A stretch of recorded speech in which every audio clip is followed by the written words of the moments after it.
Hello young achievers, कैसे हैं आप सब लोग? बहुत मस्त। Yes, math Mishthan channel maths by धीरेन्द्रा में आप सबका बहुत बहुत स्वागत है। उम्मीद है आप लोग बहुत बढ़िया से पढ़ाई कर रहे होंगे। कर रहे हैं ना? बिल्कुल पढ़ते रहिए आप लोग अच्छे से। हाईएस्ट मार्क्स पाना है क्लास में क्या, अपने स्टेट में, बोर्ड में पाना है हाईएस्ट आपको। ठीक है, तो आज हम लोग क्या करने वाले हैं बेटा, हम लोगों ने पिछले वीडियो में एक्सरसाइज 3.1 के सारे क्वेश्चन किए थे और आज करने वाले हैं एक्सरसाइज 3.2 के सारे क्वेश्चंस। सारे क्वेश्चन करेंगे, इजी हो या डिफ़िकल्ट हो, बिल्कुल स्टेप वाइज करेंगे। ठीक है, आप लोग क्वेश्चन लगाइएगा ज़रूर, खूब प्रैक्टिस कीजिएगा, है ना। तो हम लोग एक्सरसाइज 3.2 के क्वेश्चन शुरू करने जा रहे हैं। ये बेसिकली सब्स्टिट्यूशन मेथड पे है पूरा एक्सरसाइज। सब्स्टिट्यूशन मेथड क्या होता है बेटा? दो इक्वेशन हैं, दो वेरिएबल हैं, x और y। ठीक है, x की वैल्यू या y की वैल्यू एक निकाल लीजिए और दूसरे वाली इक्वेशन में डाल दीजिए, तो उससे क्या होगा, एक वेरिएबल में कन्वर्ट हो जाएगा। यही आपका सब्स्टिट्यूशन मेथड है।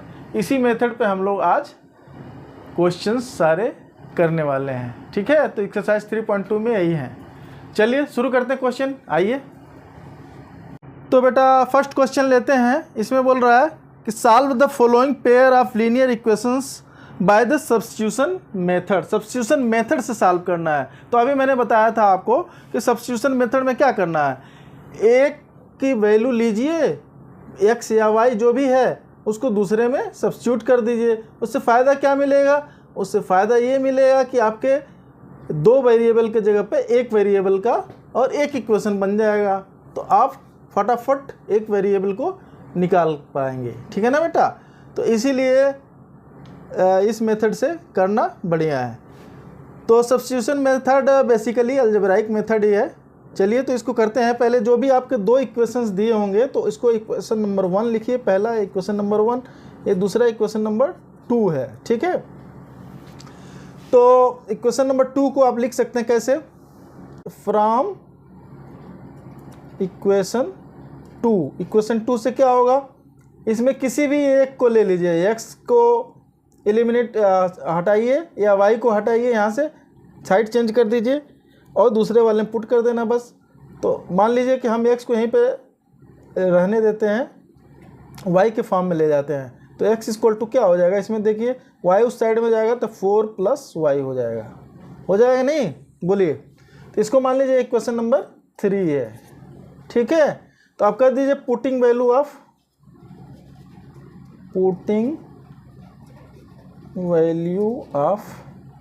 x from equation 3 to equation 1। Equation 3 से ले जाके इक्वेशन 1 में लेके रख दीजिए। तो x जहाँ पे है वहाँ पे 4 + y लिख दीजिए, बस ख़त्म आपका सवाल। तो x के जगह पे 4 + y = 14। ठीक है ना, x जहाँ था वहाँ 4 + y लिखे, तो ये हो गया। अब ये इसको सॉल्व कर लीजिए बस, 4 + 2y = 14। ठीक है बेटा, और यहीं पे हम कर देते हैं। तो y = क्या हो जाएगा, 14, इधर 4 चला गया, डिवाइडेड बाय 2 नीचे आ गया, है ना। यहाँ पे देख लीजिए, तो 14 - 4 हो गया 10, 14 - 4 10 डिवाइडेड बाई 2, तो y = 5, 2 × 5 = 10। ठीक है, तो y = 5। अब यही 5 की वैल्यू किसी भी इक्वेशन में डाल दीजिए, 1 में, 2 में या 3 में, कहीं पे भी रख दीजिए, तो उससे आपका x की वैल्यू आ जाएगा। तो पुटिंग y = 5 इन इक्वेशन 1 में रख दीजिए y की वैल्यू, तो x + 5 = 14। तो x = क्या हो जाएगा बेटा, फिर देखिए x = 14 - 5। 14 - 5 कितना होता है, 9। 14 - 5 = 9। तो हो गया, बस आपका आंसर आ गया। आंसर क्या आ गया, x = 9 एंड y = 5। ठीक है बेटा, ये हो गया आपका आंसर। x = 9 और y इक्वल टू 5। आप चाहें तो इन इक्वेशंस में यही वैल्यू रख के चेक कर सकते हैं कि सही है कि नहीं है। यहाँ पे देखिए x इक्वल टू 9 रखेंगे, y इक्वल टू 5, तो 9 और 5 14। इसमें अगर 9 रखेंगे x की वैल्यू और y की वैल्यू 5 रखेंगे, 9 माइनस 5 4, तो यानी कि इक्वेशन आपके सेटिस्फाइड है, तो आंसर बिल्कुल करेक्ट है। ठीक है, तो क्वेश्चन नंबर 1 का सेकंड पार्ट भी देख लेते हैं हम लोग। इसमें भी वही काम करना है आपको, इसमें भी वही काम करना है। एक की वैल्यू लीजिए, पहले तो इसको इक्वेशन नंबर डाल दीजिए। इक्वेशन नंबर 1 हो गया, इक्वेशन नंबर 2 हो गया। ठीक है बेटा, अब यहाँ पे देखो यस या टी की वैल्यू पहले वाले इक्वेशन से ले लीजिए और दूसरे वाले में सब्स्टिट्यूट कर दीजिए वही वैल्यू। ठीक है, तो फ्रॉम इक्वल लिख दीजिए, फ्रॉम इक्वेशन 1 से आप करेंगे तो मान लो s की वैल्यू हम इसमें सब्स्टिट्यूट करना चाह रहे हैं 2 में, तो s equal to 3 plus t हो गया ना। s equal to 3 plus t, इसी को मान लीजिए इक्वेशन नंबर 3 हो गया। ठीक है, तो पुटिंग लिखिए चाहे सब्स्टिट्यूटिंग लिख दीजिए कि पुटिंग या substituting, putting value of s from equation 3 to किसमें 2, 3 से s की वैल्यू ले लीजिए और 2 में डाल दीजिए। ठीक है बेटा, तो क्या करेंगे, s की वैल्यू 3 प्लस टी, s जहाँ पे है वहाँ पर 3 प्लस टी लिखिए, नीचे क्या है 3, ठीक है ना, नीचे 3 प्लस क्या t/2 इक्वल टू 6। बस इसको सॉल्व कर लीजिए। अब एक ही वेरिएबल है, एक इक्वेशन है, आराम से आपका हो जाएगा कि नहीं हो जाएगा, बोलिए, कोई दिक्कत तो है नहीं वैसे तो। अब इसको देखिए, आपको सम करने आता होगा, 3 2 6, 3 2 6, तो ये होएगा 3 plus T into 2 plus 3t हो जाएगा। ये आपको मालूम होगा करना, मालूम है ना बेटा, ऐसे कर सकते हैं आप इसको। इतना तो आपको पता होगा कि फ्रैक्शन का एडिशन कैसे करते हैं। ठीक ना बेटा, तो इसको कर लीजिए, इसको सिंप्लीफाई कर लीजिए, इसको उस साइड में कर लीजिए, मल्टीप्लाई करेंगे तो क्या हो जाएगा, ये यहीं पे लिख लेता हूँ मैं स्पेस बचाने के लिए। तो 2 3 plus t plus 3t equal to 6 6 जा 36 यहाँ पर हो गया। ठीक है ना, अब इसको ओपन कर दीजिए, ब्रैकेट को सॉल्व कीजिए ओपन करके, तो क्या हो जाएगा, 2 3 जा 6 plus 2t plus 3t equal to 36 हो गया ना। अब इसमें देखिए 6 को उस साइड में भेज दीजिए और इसको टी को एक साथ, 2t और 3t क्या हो जाएगा, 5t इक्वल टू इधर 36 और ये वाला 6 उधर जाएगा तो 6, तो ये क्या हो गया आपका 30। क्या हो गया बेटा 30, तो t इक्वल टू क्या हो जाएगा, t इक्वल टू 30/5 मतलब 6, t equal to 6, t equal to कितना आया 6 आया। ठीक है, अब यही 6 की वैल्यू किसी भी एक इक्वेशन में पुट कर दीजिए, वहाँ से आपकी s की वैल्यू आ जाएगी। हाँ, तो putting t equal to 6 in equation 1 में पुट कर लीजिए, तो s माइनस 6 इक्वल टू 3, तो ये क्या बन गया बेटा, s equal to 6 plus 3 equal to 9। तो आंसर क्या हो गया, आंसर आपका हो गया s equal to 9 and t equal to 6, s equal to 9 and t equal to 6। ठीक है बेटा, तो ये आपके आंसर हो गए। आप चाहिए तो चेक भी कर सकते हैं, यहाँ पे देखिए s की जगह पर 9 लिखेंगे, t की जगह पर 6 लिखेंगे तो आंसर 3 आ गया। इसी तरह से दूसरे वाले इक्वेशन में भी रखेंगे आप s की जगह पर 9, तो 3 3 9 3 और t 6 यहाँ, तो ये 2 3 6, तो 3 प्लस 3 इक्वल टू 6, तो वो भी इक्वेशन सेटिस्फाई हो गया। तो ये आपका आंसर हो गया, s की वैल्यू निकल गई और t की भी वैल्यू निकल गई। तो इस तरीके से जो हम लोग कर रहे हैं ये सब्स्टिट्यूशन मेथड से कर रहे हैं क्वेश्चन। ठीक है, आगे बढ़े। इसमें देखिए क्या है, ये क्वेश्चन नंबर 1 का थर्ड पार्ट है। क्वेश्चन नंबर 1 का थर्ड पार्ट, इसमें पहले एक क्वेश्चन की नंबरिंग कर दीजिए। इक्वेशन नंबर 1 ये हो गया 3x - y = 3, और दूसरा इक्वेशन हमारा हो गया 9x - 3y = 9, क्वेश्चन नंबर 2। ठीक है बेटा, अब देखो इसमें बड़ा पिकुलियर सिचुएशन बन रहा है, आप मज़ेदार बनेगा। अभी एक सिचुएशन आएगा, मैं बता चुका हूँ पहले। अभी देखिएगा, इसमें देखोगे ध्यान से तो ये दोनों एक्चुअल में एक ही चीज़ है, दोनों एक ही जैसे इक्वेशन है। देखो 3 से मल्टीप्लाई कर दोगे तो सेम आ जाएगा ना। तो इस केस में क्या होता है, चलिए करके देखते हैं। पहले इस केस में क्या होता है करके देखते हैं। ठीक है, क्या कैसा आता है रिजल्ट, फिर आपको बताते हैं इसमें। ठीक है, तो इसमें करिए फ्रॉम इक्वेशन 1, इक्वेशन 1 से कोई भी एक वैल्यू ले लीजिए आप। क्या, y की वैल्यू ले लीजिए, तो y को उस साइड में ले जाएंगे तो क्या हो जाएगा, y = क्या 3x, ये उधर गया ये इधर गया, हाँ, तो 3x - 3, y = 3x - 3। ये बात समझ में आ रही है ना आपको, बिल्कुल समझ में आ रही है। तो इक्वेशन नंबर 3 इसको बना दीजिए। ठीक है, आप बोल दीजिए कि substituting value of y from, substituting लिखिए या पुटिंग लिखिए, जो भी लिखिए, substituting value of y from equation 3 to equation 2। 3 से 2 में y की वैल्यू को रख दीजिए आप।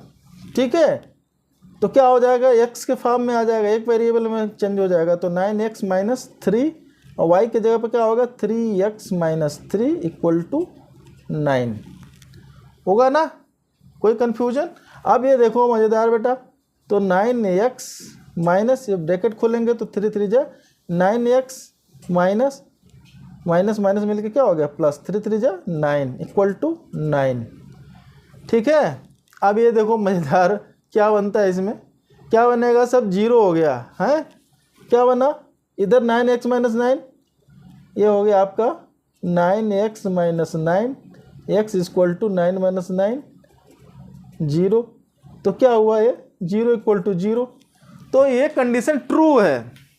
ठीक है, ये कंडीशन ट्रू है। तो ये केस कैसा वाला होता है बेटा, जब ओवरलैपिंग लाइंस हो, यानी कोइंसिडेंट इक्वेशंस हैं, कोइंसिडेंट इक्वेशन। तो हमने अपने वीडियो में एक बात बताई थी आपको, ये वाली बात। ये देखिए क्या बोल रहा है इसमें देखिए, sometimes we can get statement with no variables. अब यहाँ देखिए कोई वेरिएबल नहीं आ रहा है।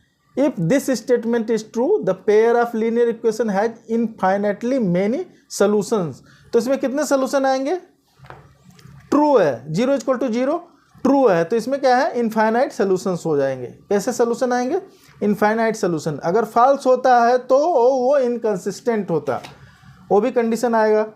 तो अगर फॉल्स होता है तो इनकंसिस्टेंट, ट्रू होता है तो कंसिस्टेंट है और इनफाइनाइट सोल्यूशंस। तो इसमें क्या है, x की वैल्यू, x का इनफाइनाइट वैल्यू होगा, सोल्यूशन आएगा। ठीक है, तो इसमें इनफाइनाइट सोल्यूशन आ जाएंगे, इनफाइनाइट सोल्यूशन फॉर x। ठीक है बेटा, और y के लिए क्या होगा, y के लिए भी वही बात हो जाएगी। तो x का इनफाइनाइट होगा तो y का भी क्या हो जाएगा, y की वैल्यू यहाँ पे निकाला ना, y = 3x - 3, तो ये इनफाइनाइट हो गया तो इनफाइनाइट y की वैल्यू आ जाएगी। तो ये आपका इनफाइनाइट सोल्यूशन आता है। ठीक है, पहला फर्स्ट क्वेश्चन का थर्ड पार्ट। तो इसमें आप लिख दीजिएगा इनफाइनाइट सोल्यूशन आएगा। क्यों आएगा, क्योंकि कंडीशन आपकी ये ट्रू बन रही है, दोनों सेम। एक्चुअल में देखोगे आप तो ये दोनों सेम है।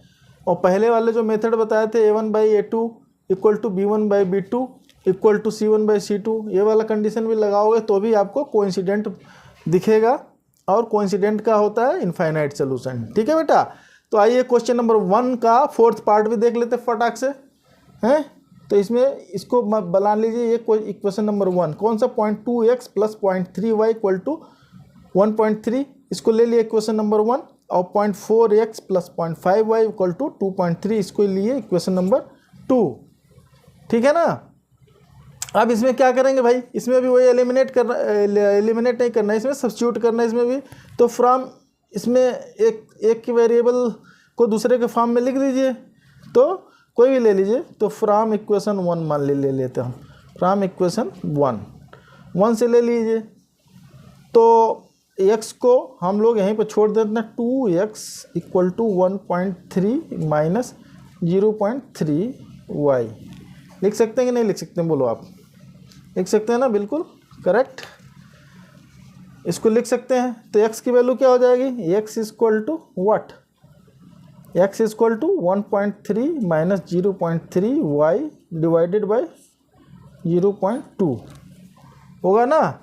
अब ये हो गया आपका इक्वेशन नंबर 3, ठीक है। आप इसमें करिए, पुट कर दीजिए, सब्स्टिट्यूट कर दीजिए। Substituting value of x from, लिख दीजिए substituting value of x from 3 to किसमें 2 में x की वैल्यू सब्स्टिट्यूट कर लीजिए तो y के फॉर्म में आ जाएगा, ठीक है। तो ये देखिए 0.4 x जहाँ पे है, x को पूरा ब्रैकेट के साथ में लिखिए क्योंकि ये फ्रैक्शन के रूप में आपने लिख रखा है यहाँ पे, है ना। 1.3 माइनस 0.3y डिवाइडेड बाय 0.2, है ना बेटा। ये हो गया का क्या, 0.4x के जगह पे, और 0.5y ऐसे ही लिख लिया आपने, इक्वल टू 2.3। बात समझ में नहीं आ रही क्या, आ रही है ना, आ रही है, बिल्कुल समझ में आ रही है। तो अब इसमें देखिए पॉइंट एक प्लेस डेसिमल के बाद से, इधर भी डेसिमल के बाद एक प्लेस है, तो इसको सीधा सीधा कितना हो गया, ये 2 टाइम्स काटेंगे तो 2 हो जाएगा आंसर, ठीक है ना। नहीं होगा, बोलो 2 टाइम्स में चला जाएगा, ठीक है। तो आप इसको जो क्या करेंगे, आप इसको आप सिंप्लीफाई कर दीजिए बस। तो 2 से मल्टीप्लाई करेंगे इसमें तो क्या होगा, 2 3 जा 6, 2 1 जा 2, तो 2.6 माइनस ये हो गया 2 3 जा 6.6y।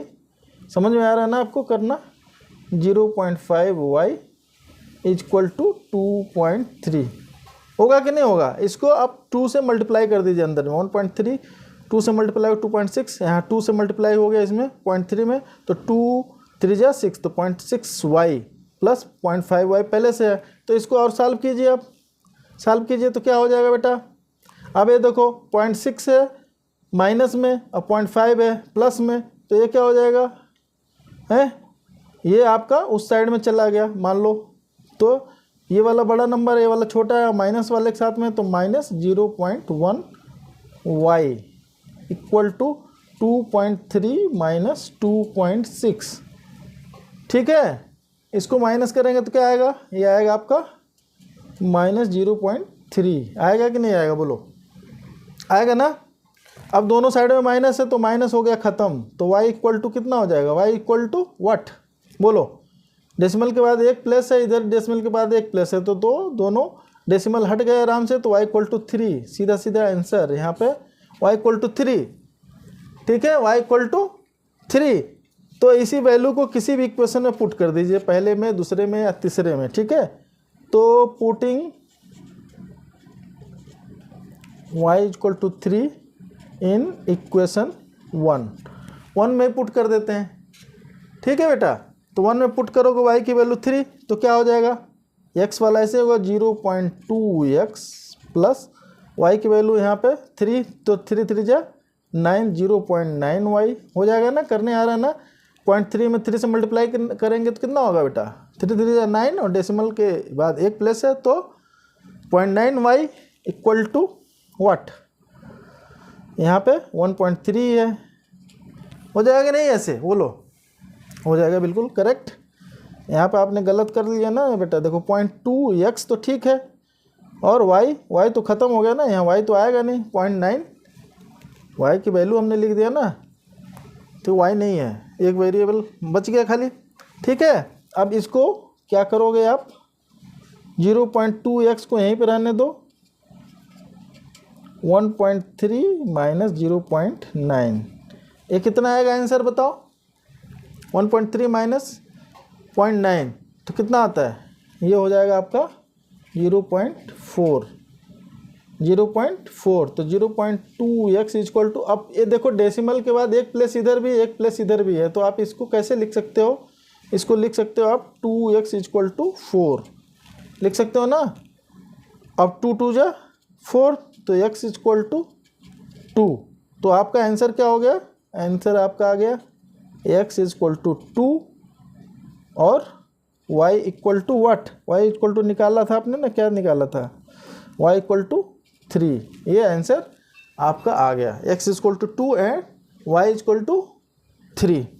ठीक है ना, समझ में आ रहा है बेटा, समझ में आ रहा है तो क्या करना है, समझ में आ रहा है तो आप वीडियो को एक लाइक कर दीजिए, चैनल पर नए हैं तो चैनल को क्या कर दीजिए, सब्सक्राइब कर दीजिए और अपने दोस्तों को शेयर भी कीजिए ताकि वो भी सीखें अच्छा और हमें भी मोटिवेशन मिले। ठीक है बेटा, चलिए तो हम लोग नेक्स्ट पार्ट भी देखते हैं। ओके, तो क्वेश्चन नंबर 1, फर्स्ट क्वेश्चन का 4th पार्ट ले लेते हैं। तो इसमें देखो अंडर रूट है, अंडर रूट में दिया हुआ है, तो अंडर रूट वगैरह देखिए तो कभी घबराने की ज़रूरत नहीं बेटा, अंडर रूट में है वैल्यू तो आपको टेंशन नहीं लेना, उसको वैसे ही करते जाना है। तो 2 इक्वेशन दिया है, दोनों इक्वेशन की नंबरिंग कर दीजिए। पहला वाला इक्वेशन है under root 2x plus under root 3y equal to 0, तो इसको लिख दिए इक्वेशन नंबर 1। ठीक है, दूसरा वाला है under root 3x minus under root 8y, इसको हमने लिखा इक्वेशन नंबर 2, लिख दिया। अब किसी भी इक्वेशन को थोड़ा सा चेंज कर लीजिए, एक वेरिएबल को दूसरे वेरिएबल के फॉर्म में कीजिए और पहले वाले इक्वेशन में या दूसरे वाले इक्वेशन में पुट कर दीजिए अपनी सुविधा के अनुसार। ठीक है, स्वादानुसार। ओके, हाँ, तो इसमें लिख दो कोई भी बेटा। तो फ्रॉम, चलो हम 2 से ले लेते हैं, फ्रॉम इक्वेशन 2 से आप करेंगे तो x को इधर रखने दीजिए, y के फॉर्म, x को हम लोग सेग्रीगेट कर रहे हैं तो x इक्वल टू क्या होगा, 2 स्टेप में चाहो तो कर लो, नहीं समझ में आ रहा तो यहाँ पर चलो ऐसे ही लिख देते हैं। इसको उस साइड में करेंगे तो क्या आ जाएगा, अंडर रूट 8y आएगा ना बेटा, बोलो। अब इसी को खाली x लिखना होगा तो क्या होगा, ये रूट 3 उस साइड में आ जाएगा तो अंडर रूट 8। अब इसको चाहो तो एक साथ ही लिख सकते हो, एक ही रूट के अंदर में एक ही छतरी में डाल सकते हो, है ना। ये हो गया y, इसको आप नाम दे दीजिए इक्वेशन नंबर 3। बात समझ में आ रही है ना। तो अब लिख दीजिए सब्स्टिट्यूटिंग या putting, substituting value of x from equation 3 to कहाँ पे, टू इक्वेशन 1 से 1 में डाल दीजिए।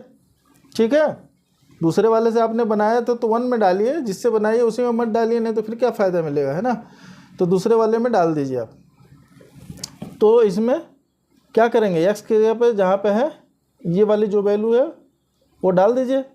तो इसमें डालेंगे तो अंडर रूट 2 तो है ही, x जहाँ पे है, चलो कन्फ्यूजन ना हो इसलिए ब्रैकेट लगा लीजिए, x के जगह पर under root 8 divided by under root 3y हो गया, plus root 3y equal to 0। अब देखो इसको कैसे सॉल्व करोगे बेटा। अब इसमें आपको बिल्कुल घबराने की ज़रूरत नहीं, क्या ज़रूरत नहीं है, घबराने की ज़रूरत नहीं है। तो आप देखे होगे, आप जानते होगे, जब रूट 2 और रूट 8 2 रूट है, मान लो इस तरीके का पड़े होगा, रूट a है रूट b है ऐसे, ठीक है, तो दोनों मल्टीप्लाई होता है तो क्या होता है, एक छतरी में आ जाते हैं, अंडर रूट a भी हो जाता है ना। तो इसी तरह ऊपर वाले देखो रूट 2 है और रूट 8 है, इन दोनों को आपस में मल्टीप्लाई कराओगे तो क्या हो जाएगा, ये हो जाएगा रूट 16, 8 2 जा 16 y, और नीचे वाला चलो एक लाइन में ऐसे ही लिख लेते हैं अभी, ऐसे तो चाहे तो आप सीधे कर सकते थे बेटा, plus under root 3y equal to 0। अब इसको जोड़ो, जोड़ो, या फिर एक काम करो कि सभी में √3 से मल्टीप्लाई कर दो, सब में, इधर भी सब जगह मल्टीप्लाई कर देंगे तो कोई प्रॉब्लम आपको नहीं है। तो ठीक है, तो सब में मल्टीप्लाई करेंगे, तो इसमें मल्टीप्लाई करेंगे तो ये √3 खत्म हो जाएगा, तो ऊपर खाली बच गया। अब √16 बताइए क्या होता है? अरे भाई √16 कितना होता है? 4। क्यों? 4² = 16। तो क्या होता है बेटा? √16 = 4, तो 4y। अब इसका मल्टीप्लाई कर दिया तो ख़त्म हो गया। मैं थोड़ा सा लाइन बचा रहा हूँ। अब इसमें देखिए, अब यहाँ पे क्या होगा? √3 से मल्टीप्लाई हो गया तो √3 मिल के रूट हट जाएगा, तो 3 क्या होगा? 3y। अब इधर √3 से 0 में मल्टीप्लाई होगा तो क्या हो जाएगा? ये 0। बोलो समझ में आया कि नहीं आया? तो बहुत ईजी है बेटा, ये रूट देख करके डरना नहीं है आपको। देखिए बिल्कुल सिंपल बन गया। तो फिर क्या बन गया? ये बन गया आपका 4 और 3 7y = 0। तो y = कितना आंसर आ गया? 0। ठीक है, अब यही वैल्यू पुट कर दीजिए। किस में पुट कर दीजिए? किसी एक में पुट कर दीजिए। पुटिंग y = 0 इन इक्वेशन, किसी इक्वेशन में, ये 1 में कर लीजिए। 1 में पुट करेंगे, y के जगह पर 0, तो √2x + 0 = 0। तो क्या हो जाएगा? x की वैल्यू भी 0।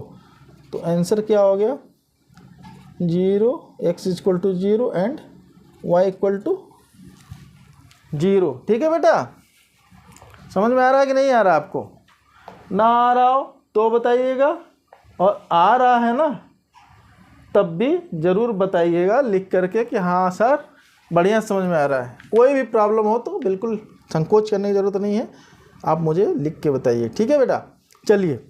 तो इसमें दोनों की वैल्यू, x की वैल्यू भी 0 आ गई आंसर, y की वैल्यू भी 0। तो इसमें हमारा सजेशन है, कभी भी रूट हो, कभी भी डेसिमल हो, तो आपको घबराने की ज़रूरत नहीं, आप जैसे करते हैं वैसे ही करते चले जाइए फटाफट, है ना। तो क्वेश्चन नंबर 1 का 6th पार्ट, इसको भी देख लेते हैं। इसमें भी 2 इक्वेशन है, लीनियर इक्वेशन है दोनों, है चैप्टर ही हमारा है ये लीनियर पेयर ऑफ इक्वेशंस। ठीक है, 3x/2 - 5y/3 = -2, इसको नंबर 1 लिख लिए हमने। ठीक है, दूसरा वाला क्या है? सेकेंड इक्वेशन x/3 + y/2 = 13/6, इसको लिख लिए इक्वेशन नंबर 2। ठीक है, तो इसमें आप डायरेक्ट ऐसे ही कर सकते हैं, अदरवाइज इसको थोड़ा और सिंप्लीफाई कर सकते हैं इक्वेशन को। अभी फ्रैक्शन के फॉर्म में है, इसको फ्रैक्शन हटा भी सकते हैं हम लोग। ठीक है, पहले वाले इक्वेशन को थोड़ा और सिंप्लीफाई करते हैं। तो फ्रॉम इक्वेशन 1 से लिखेंगे, इसको सिंप्लीफाई करेंगे तो क्या होगा? अब देखो कैसे होगा। 3x/2 - 5y/3 = -2, है ना। तो इसका एलसीएम अब लेंगे तो 6 हो जाएगा। 2 3 जा 6, तो 3 3 जा 9x - 3 2 जा 2, 3 2 जा 6 और 2 5 जा 10, तो 10y = -2। अब इसको उस साइड में ले जाकर मल्टीप्लाई कर दीजिए, तो आपका ये सिंप्लीफाई हो जाएगा। 9x - 10y = -6 2 जा 12। चलिए इसको इक्वेशन नंबर 3 लिख लिए। ठीक है, आप क्या करेंगे? दूसरे वाले को भी सिंप्लीफाई कर लीजिए। तो फ्रॉम इक्वेशन 2 से आप करेंगे सिंप्लीफाई, थोड़ा कर लेते हैं। x/3 + y/2 = 13/6। ठीक है, तो इसमें आप क्या करेंगे? ये भी आप 3 और 2 का एलसीएम निकालेंगे तो 6 आ जाएगा। 3 2 जा 6, तो 2x + 2 3 जा 6, 3y = 13/6। अब इधर भी 6 है, इधर भी 6 है, तो काम खत्म, बहुत इजी हो गया। इसको सिंप्लीफाई कर लेंगे तो क्या हो जाएगा? 2x + 3y = 13 हो जाएगा ना। 6 6 दोनों साइड से निकल गया, कट गया, ये हो गया। तो इक्वेशन नंबर 4। बात समझ में आई कि नहीं आपको? आई ना? बिल्कुल पक्का। चलिए, तो अब 3 और 4 आपके बन गए पहले जैसे। अब फ्रैक्शन का काम ख़त्म हो गया, है ना। तो अब किसी भी एक इक्वेशन को दूसरे इक्वेशन में ले जा करके आप क्या कर दीजिए? सब्स्टिट्यूट कर दीजिए। तो आप ये देखो, फ्रॉम इक्वेशन 4 से आप x को सेग्रीगेट कर लीजिए। तो x को सेग्रीगेट करेंगे तो ये देखो क्या हो जाएगा, 13 यहाँ पर है ही और ये उस साइड में जाएगा तो -3y हो जाएगा और ये वाला 2 नीचे चला जाएगा, ऐसे बन जाएगा। होगा कि नहीं होगा, बोलो होगा। अब इसको चलो इक्वेशन नंबर 5 लिख लिए मान लो, हैं। तो substituting value of x from 5 to इसमें डाल दो 5 to 3, 5 to 3 में डाल दीजिए तो x 9 हो गया और इसको सब्स्टिट्यूट किए तो 13 - 3y डिवाइडेड बाई 2 और -10y इक्वल टू -12। ये हो जाएगा कि नहीं हो जाएगा, बोलो हो जाएगा ना। अब चलिए इसको भी सिंप्लीफाई कर लो। आप सिंप्लीफाई करोगे तो यहाँ कुछ नहीं है, हैं, तो एलसीएम 2 ही होगा।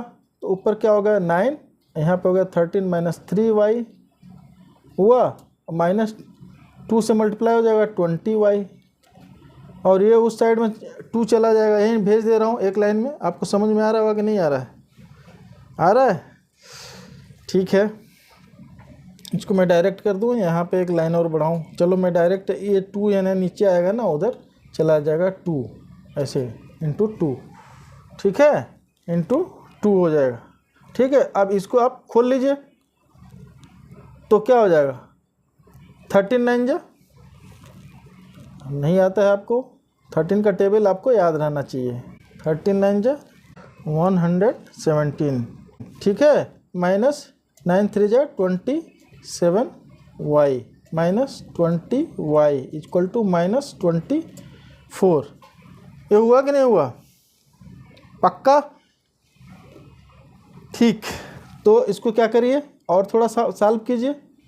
अब ये देखो 27 और 20 दोनों माइनस सिंबल में दोनों जुड़ जाएगा तो ये क्या हो जाएगा, ये क्या हो जाएगा -47y और ये चला जाएगा उस साइड में तो -24 -117। अब इन दोनों को जोड़ेंगे तो क्या आंसर आएगा, ये आ जाएगा आपका -141। इधर क्या होगा -47y। अब देखो तो y इक्वल टू क्या हो जाएगा 141/47। अब बताओ कटेगा ये, इसमें देखो कितने बार में जा सकता है, काट के इसको डिवाइड करके आप देखेंगे, इसको डिवाइड करेंगे आप तो क्या हो जाएगा, ट्राई कर लो, देखो 3 से 3 7 जा 21 का 1 और 3 4 जा 12 और 2, तो 3 बार में कट गया बेटा, बढ़िया, अच्छा आ गया। तो y इक्वल टू पट y इक्वल टू 3 आ गया, बहुत सुंदर सा नंबर आ गया, ठीक है। तो यही वैल्यू पुट कर दीजिए किसी भी एक में, 3 4 जिसमें putting y equal to 3 in equation, किस में, जिसमें मन चाहे आपको कर लो, 3 में कर लो, हैं, 3 में पुट कर लिए आप, 3 में पुट किए तो आप क्या हुआ, तो 9x - 10 इंटू 3 इक्वल टू -12, यही हुआ ना, 9x - 10y तो 10 3 इक्वल टू -12, ठीक है। तो क्या होगा 9x - 30 इक्वल टू -12, इसको कर लो उस साइड में ले जाओगे आप तो 9x इक्वल टू -12 प्लस 30 में से 12 निकलेगा तो बेटा कितना बचेगा बताओ, बचेगा 18, ठीक है। तो x इक्वल टू कितना बचा फिर, x इक्वल टू 18/9 मतलब 2, ठीक है। तो x इक्वल टू 2 और y इक्वल टू 3, यही आपका हो गया, क्या हो गया आंसर, ठीक है। अब जब भी आंसर निकालते हैं आप तो इक्वेशंस में रख के चेक कर सकते हैं, अगर वो सेटिस्फाई हो रहा है तो इसका मतलब आपने करेक्ट सॉल्व किया है, और सेटिस्फाई नहीं हो रहा सारे इक्वेशन तो इसका मतलब आपने गलत सॉल्व किया है, ठीक है। तो आइए बच्चों क्वेश्चन नंबर 2 देखते हैं। इसमें बोल रहा है solve 2x + 3y = 11 and 2x - 4y = -24 and hence find the value of m for which y = mx + 3। तो इसमें क्या करना पड़ेगा बेटा, कुछ गेस, यस बिल्कुल सही। इसमें आपको लेना होगा पहले ये दोनों इक्वेशन को नॉर्मली ले लीजिए और x y की वैल्यू निकालिए, जो x y की वैल्यू निकलेगी वो इसको y वाले जो नीचे जिसमें फाइंड आउट एम करना उसमें रख लीजिए, बस हो गया, बहुत ईजी। ठीक है, चलो तो इसको हम लोग सॉल्व करते हैं। कैसे कि जो तीनों दिए हुए इक्वेशन तीनों को आप लिख लीजिए, नंबरिंग करके लिख लीजिए, हैं। तो 2x + 3y = 11, इसको ले लीजिए इक्वेशन नंबर 1। ठीक है, और फिर 2x - 4y = -24, ये हो गया आपका इक्वेशन नंबर 2। ठीक, और थर्ड इक्वेशन को भी, थर्ड को ले लेते हैं हम लोग, y = mx + 3, इसको बना देते हैं इक्वेशन नंबर 3। ठीक है, ये गिवन है, क्या है, गिवन, ये हमारा दिया हुआ है। ठीक है, गिवन। ओके, तो आप जैसे अभी तक करते आ रहे हैं वैसे करेंगे। 2 से सपोज करो कि 2 से हम x की वैल्यू निकाल करके इक्वेशन नंबर 1 में डाल देते हैं। ठीक है, तो फ्रॉम इक्वेशन 2 से क्या होगा, x को अलग करेंगे तो कैसे बनेगा, मैं सीधा लिख दे रहा हूँ डायरेक्ट, आप करके देखिएगा। ये इधर -24 है और ये उस साइड में जाएगा तो +4y हो जाएगा, हैं, और ये 2 नीचे आ जाएगा, इधर से 2 नीचे आ जाएगा, तो ये बन गया। ठीक है, इसको और क्या लिख सकते हैं आप, इसको थोड़ा और सिंप्लीफाई करके लिख सकते हैं आप। इसको सिंप्लीफाई करेंगे तो हो जाएगा -12 + 2y, यही हो जाएगा ना, सही है ना, -12 + 2y। ओके, चलो इसको हम एक और इक्वेशन बना लेते हैं, इसका नाम लग लेते हैं इक्वेशन नंबर 4। ठीक है, तो लिख दीजिए substituting value of x from equation 4 to equation 1। x की वैल्यू जो अभी x की वैल्यू क्या है, x को सेग्रीगेट किया है उसको हम लोग 1 में रख लेंगे। ठीक है, 1 में क्यों रख रहे हैं, अभी कई बार बता चुके हैं कि ताकि हमारा एक ही वेरिएबल के फॉर्म में आ जाए। ठीक है ना, तो आप इसमें डाल दीजिए इक्वेशन नंबर 1 में, तो 2x की जगह पर क्या हो जाएगा, -12 + 2y, ठीक है, + 3y = 11। ठीक, ब्रैकेट खोलिए, ब्रैकेट खोलेंगे तो -12 × 2, तो क्या होगा, -24 + 2 × 2 = 4y + 3y = 11। बात समझ में आ रही है ना, बिल्कुल। ठीक है, तो 4 और 3 कितना हो गया, 7y, 4 और 3 7y = ये देखो 11 इधर इस साइड में है और ये वाला जो है 24 इधर से उस साइड में जाएगा, तो क्या हो जाएगा, +24। ठीक है ना, इसको जोड़ेंगे अब क्या हो गया, 4 1 5 और 2 1 3 35, तो 7y = 35, तो y = कितना हो गया, y = 35/7, 35/7, 7 5 जा 35, तो ठीक है, तो y = 5, करेक्ट, y = 5। अब putting value of y, putting value of y in y = putting value of y = 5 in equation number 1 में ही डाल दो, किसी में भी डाल दो, कोई दिक्कत नहीं, 1 में ही डाल देते हैं हम लोग। चलिए ठीक है, तो 2x + 3 × 5 = 11। अब 2x यहाँ छोड़ दीजिए, एक स्टेप हम थोड़ा आगे बढ़ते हैं, 11 इधर रह गया और इधर का 5 3 जा 15। ठीक है, तो 15 में से 11 निकला तो क्या बचा बेटा, 4 निकलेगा और माइनस में है क्योंकि माइनस वाला बिग नंबर है, तो x क्या हो जाएगा फिर, x = -2, हुआ कि नहीं हुआ, बोलो, x = -2। अब x की वैल्यू भी आ गई और y की वैल्यू भी हमने निकाल लिया है। अब इन दोनों x y की वैल्यू को इक्वेशन नंबर 3 में रख दीजिए, फिर आपका क्या निकल आएगा, m निकल आएगा, बहुत इजी। है, तो लिखिए putting x equal to -2 and y equal to 5 in equation 3। Equation 3 में रख दीजिए, तो y के जगह पे हमने 5 लिखा और m x के जगह पे क्या -2 + 3। बात समझ में आ रही है ना आपको? बिल्कुल। जो x और y की वैल्यू निकाले हैं उसको इक्वेशन नंबर 3 में रख दीजिए, बस सॉल्व कर लीजिए, कोई दिक्कत नहीं इसमें। तो एक स्टेप चाहिए तो और लिख लीजिए, कोई प्रॉब्लम नहीं है आपको। तो 5 इक्वल टू -2m + 3, ओके। इसको फिर -2m इक्वल टू क्या हो जाएगा, 5 - 3 इक्वल टू -2। मैं थोड़ा जगह बचाने के लिए एक ही लाइन में लिख दे रहा हूँ, आप चाहिए तो आराम से नेक्स्ट लाइन में लिख सकते हैं।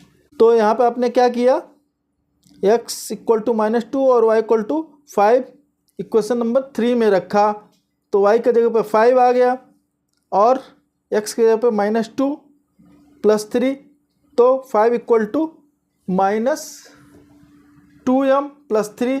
अब ये देखो 5 यहीं पे 2m इस साइड में रहने दिया हमने, -2m, और ये 3 उस साइड में गया तो 5 - 3, ठीक है। 5 - 3 हो गया, 5 - 3 तो 2 हो गया, +2, तो m इक्वल टू एक साइड में प्लस है एक साइड में माइनस, तो m इक्वल टू -1। ये हो गया आपका आंसर। एक्चुअल में क्वेश्चन में x और y की वैल्यू तो नहीं बोला है, लेकिन आप चाहिए तो लिख लीजिए x equal to -2, y equal to 5 and m equal to -1, m equal to -1। ये आपका कंप्लीट आंसर है, ये आपका क्या है, आंसर कंप्लीट। ठीक है बेटा, चलें आगे बढ़े। तो क्वेश्चन नंबर 3 का फर्स्ट पार्ट हम लोग लेते हैं। इसमें क्या बोल के आ रहा है, देखिए, form the pair of linear equations for the following problems and find their solutions by substitution method. Substitution method से ही करना है इस पूरे चैप्टर में, तो सब्स्टिट्यूशन मेथड से सॉल्व करना है। लेकिन सबसे बड़ी चीज़ है कि इसमें इक्वेशन को बनाना है। क्या बोल रहा है, पेयर ऑफ लीनियर इक्वेशन बनाना है। बस आप इक्वेशन बनाना सीख लीजिए तो मैं बता रहा हूँ आपको अलजेब्रा पक्का आ जाएगा आपको। चलिए तो करते हैं क्वेश्चन नंबर 3 का फर्स्ट पार्ट। लिख रहा है the difference between 2 numbers is 26 and 1 number is 3 times the other, find them. अब दोनों नंबर बताना है तो बहुत सिंपल है बेटा, बहुत ही सिंपल। पहले तो सोल्यूशन हम लिख लेते हैं, चलिए तो लिख देते हैं, let 2 numbers are x and y। ठीक है बेटा, x एंड y है, ठीक। तो बोल रहा the difference between 2 numbers is 26। Difference मतलब क्या होता है, माइनस करना।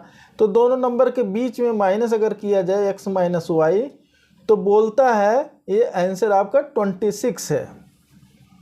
The difference between 2 numbers is 26 and 1 number is 3 times the other. एक नंबर जो है वो दूसरे से 3 टाइम्स है।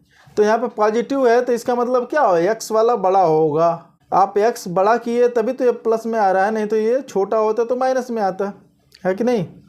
इसको बड़ा मान के चलते हैं हम लोग। फिर बोलते हैं and 1 number is 3 times the other. तो x को मान लो अगर 3 टाइम्स है दूसरे से, तो इक्वल करना है, तो जो कम है उसी में आपको 3 से मल्टीप्लाई करना पड़ेगा। ये बात आपको मैं बार बार कहता हूँ और ध्यान दीजिएगा। अगर इसी में आप 3 से मल्टीप्लाई कर देते बड़े में ही, तो और बड़ा हो जाएगा। जो छोटा वाला है उसमें 3 से मल्टीप्लाई करेंगे तभी जा करके वो दोनों बराबर और इक्वलिटी सिंबल मेंटेन कर पाएगा। ठीक है ना बेटा। तो बोलता है and 1 number is 3 times the other. बस बन गया आपका equation 2।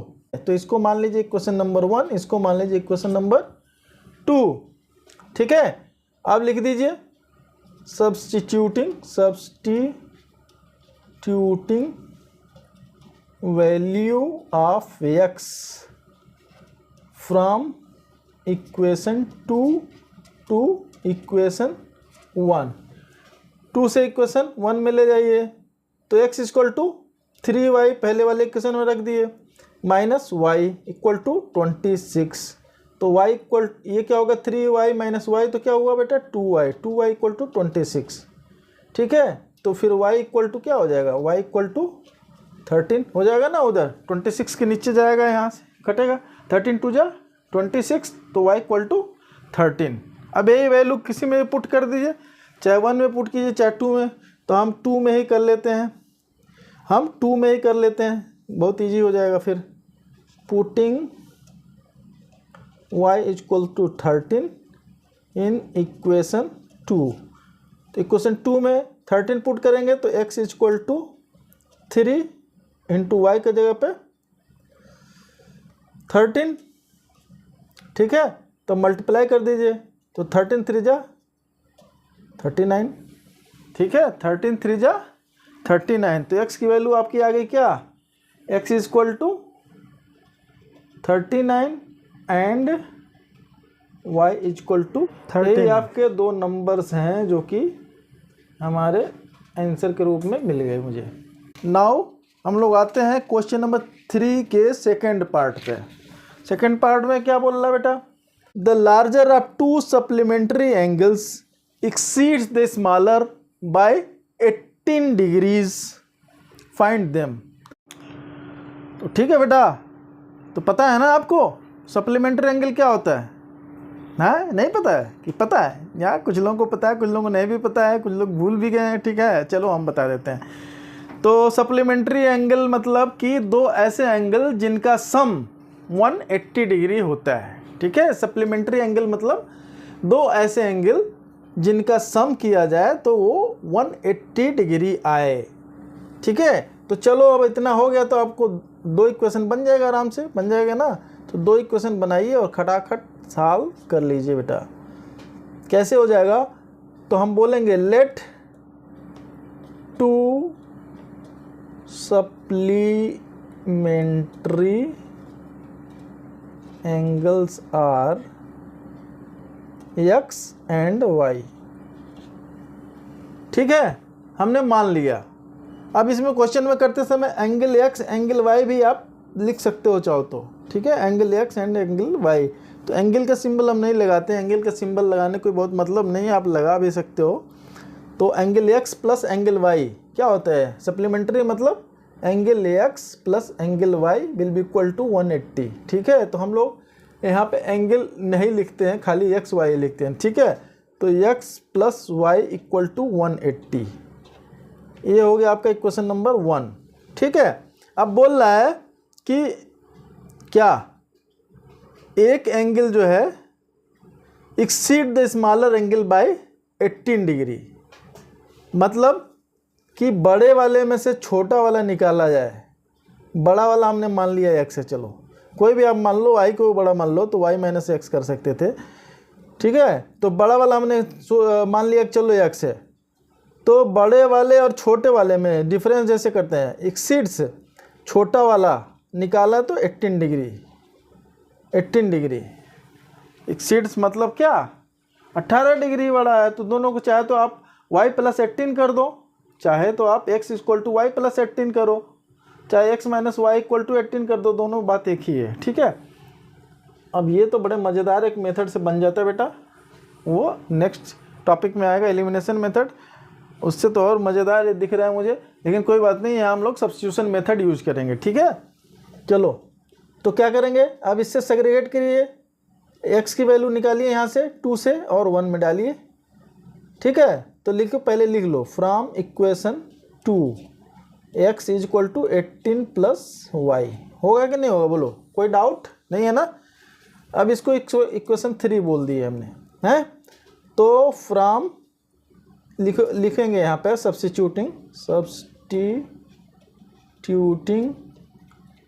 Value of x from equation 3 to equation 1। 3 से ले जाइए और 1 में पुट कर दीजिए, तो x की जगह पे 18 प्लस वाई लिखिए। पहले वाले इक्वेशन में x जहाँ था वहाँ पे क्या लिख दिए, 18 प्लस वाई इक्वल टू 180। ठीक है, अब क्या करेंगे, इसको सिंप्लीफाई कीजिए और 18 प्लस वाई वाई और वाई 2 बार जुड़ा तो 2y इक्वल टू 180, हुआ कि नहीं हुआ? हुआ ना। अब 18 को उस साइड में ले जाइए, इस वाले 18 को उस साइड में ले जाइए, तो 2y equal to 180 minus 18, 180 minus 18, तो ये क्या हो जाएगा आपका? माइनस कर लीजिए यहाँ पे, 180 में से 18 माइनस करेंगे तो क्या होगा? 10 में से 8 गया 2, और यहाँ पे 7 में से 1 गया 6, और ये हो गया आपका 1, करेक्ट, 162, तो ये हो गया 162। तो y बराबर क्या हो गया? y इक्वल टू, अब 162/2 मतलब कितना? 2 8 जा 16 और 2 1 जा 2, तो एक एंगल आपका हो गया 81, ठीक है। y इक्वल टू 81 डिग्री है एक्चुअल में, ठीक है, 81 डिग्री, लेकिन हम लोग डिग्री यहाँ पे अभी बोल नहीं रहे हैं। अब इसी वैल्यू को पुट कर दीजिए, क्या करेंगे? पुटिंग y इक्वल टू 81 इन, किसी में भी डाल दो, इन इक्वेशन 1 में डाल देते हैं, चलो ठीक है। तो y की जगह पे 81 लिखिए, तो x प्लस 81 इक्वल टू 180 होगा, तो x इक्वल टू 180 माइनस 81, 99, तो 2 एंगल्स हमारे क्या हो गए? तो 2 supplementary angles are x equal to 99 and y equal to 81, ये हो गया आपका आंसर। ओके बेटा, ठीक है ना। तो क्वेश्चन नंबर 3 के थर्ड पार्ट में क्या बोल रहा है बेटा? इसमें बोल रहा है the coach of a cricket team buys 7 bats and 6 balls for ₹3,800। एक कोई क्रिकेट टीम का कोच है जो कि 7 बैट और 6 बॉल खरीदता है, और टोटल दोनों का प्राइस कितना हो जाता है? 3,800 रुपीज़ या 3,800 हो जाता है। बोलता है कि लेटर सी बाइज, कोई लेडी कोच है, देखिए, लेटर सी बाइज 3 बैट, बाद में 3 बैट एंड 5 बॉल खरीदती है। वो कितने खरीदती है? ₹1750, मतलब 1750 रुपीज़, ठीक है, का खरीदा। Find the cost of each bat and each ball, each bat और ईच बॉल का हमको कास्ट बताना है। तो फिर इसमें भी लेट कर दीजिए आप। तो सोल्यूशन क्या करेंगे बेटा? Solution, let the cost of 1 bat is equal to x rupees, x rupees लिखो चाहे रुपीज़ x ऐसे लिखेंगे, ठीक है। फिर बोलेंगे and cost of 1 ball is equal to ₹y, ये हमने एज्यूम कर लिया, ठीक है। तो क्या बोला? 2 इक्वेशन 2 कंडीशन दिया, बहुत इजी, बहुत सिंपल है, ठीक है। अब आप देखो, ऐसा पहले भी मैंने बताया था एग्जाम्पल में, है कि मान लो कि एक चिप्स का दाम 5 रुपया है और आपने x नंबर ऑफ चिप्स खरीदा, तो क्या होगा? 5x। एक चिप्स का दाम 5 रुपीज़ है, 7 चिप्स खरीदा तो 5 7 जा 35 होता है ना, मल्टीप्लाई हो जाता है। तो सेम चीज़ यहाँ पे भी लगाएंगे बेटा, आपको कोई घबराने कन्फ्यूजन की ज़रूरत नहीं है। थोड़ा कम समझ में आता है तो भी आप ध्यान से सोचेंगे तो आपको समझ में आ जाएगा। ये सब डेली यूज की चीज़ें हैं, इसको आप ज़रूर जानिएगा, ठीक है। तो इसमें एक बैट का प्राइस या कॉस्ट जो भी है वो दिया हुआ है x रुपये, तो ठीक है। तो 7 बैट का कितना हो जाएगा? 7x होगा कि नहीं। और 6 बॉल है, एक बॉल का कॉस्ट y है, तो 6 बॉल का कॉस्ट कितना होगा? 6y होगा कि नहीं। और इन दोनों को जोड़ेंगे तो 3,800 रुपीज़ आ रहा है। यही आपका इक्वेशन नंबर 1 बन गया, ठीक है। अब सेम टाइप से आपका इक्वेशन नंबर 2 भी बन गया।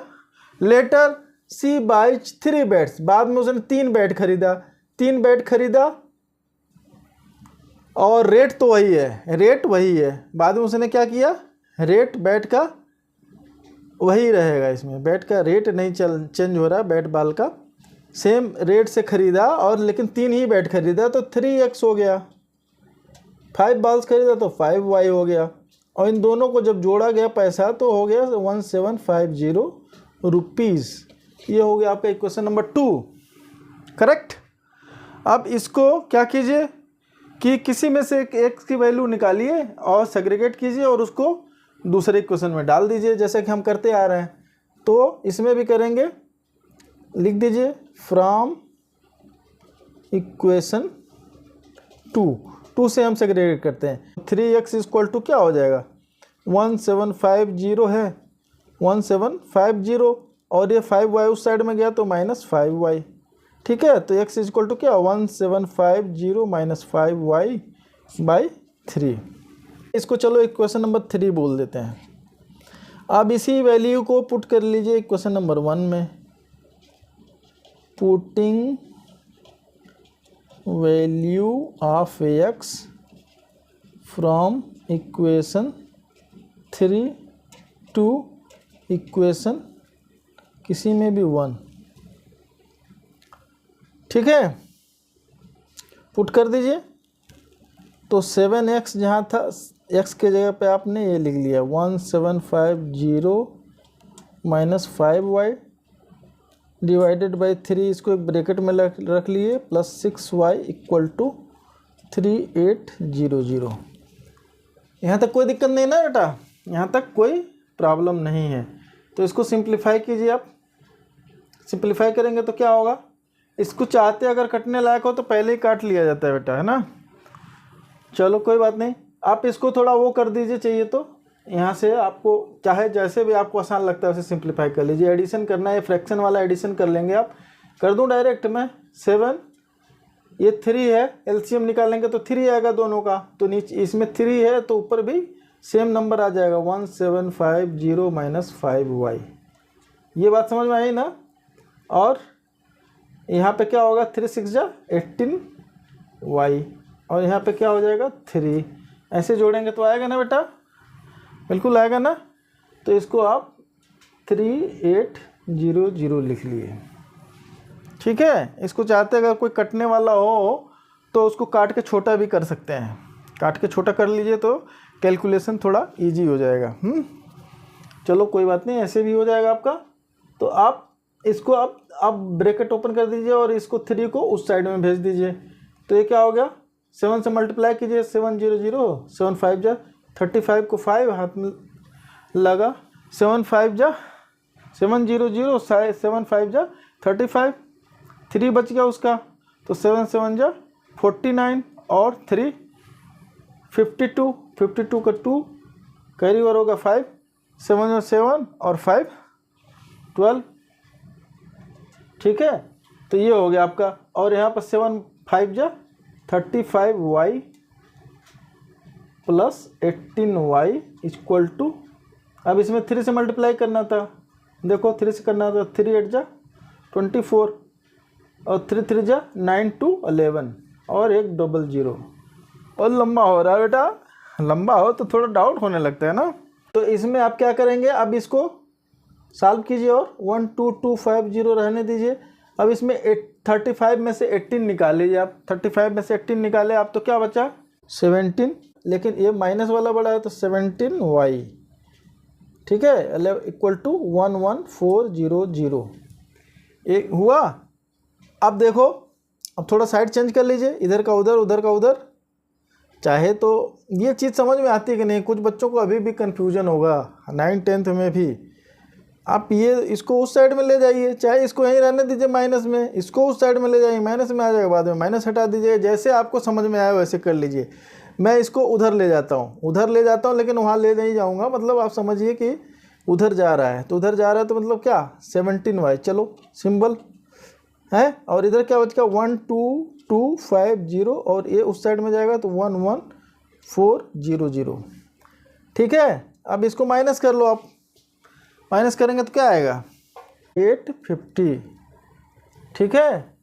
माइनस करेंगे 12250 माइनस 1140, इसको माइनस करेंगे तो आएगा 850। अब ये देखो 17 का टेबल में आ रहा है कि नहीं आ रहा है बेटा, बड़ा मज़ेदार। 17 का टेबल में आ रहा है तो y equal to 850 divided by 17 5 जा 85 और एक जीरो लग गया तो जीरो हो गया। फिर क्या हो गया इसका मतलब y इक्वल टू 50, ये किसका कास्ट आ गया, ये आ गया बॉल का। उसका एक बॉल है 50 रुपये की, ठीक है बेटा, उसका बॉल क्या है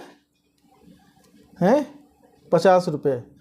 इसी वैल्यू को आप पुट कर दीजिए किस इक्वेशन में, putting y equal to 50 in equation कितना 2 में कर देते हैं, कोई बात नहीं चलो।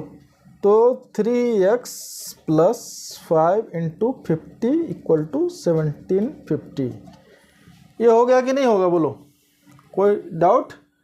3x प्लस 5 5 जा 25 और 0 तो 1750 हुआ ना। तो 3x इक्वल टू 1750 माइनस 250, ठीक है।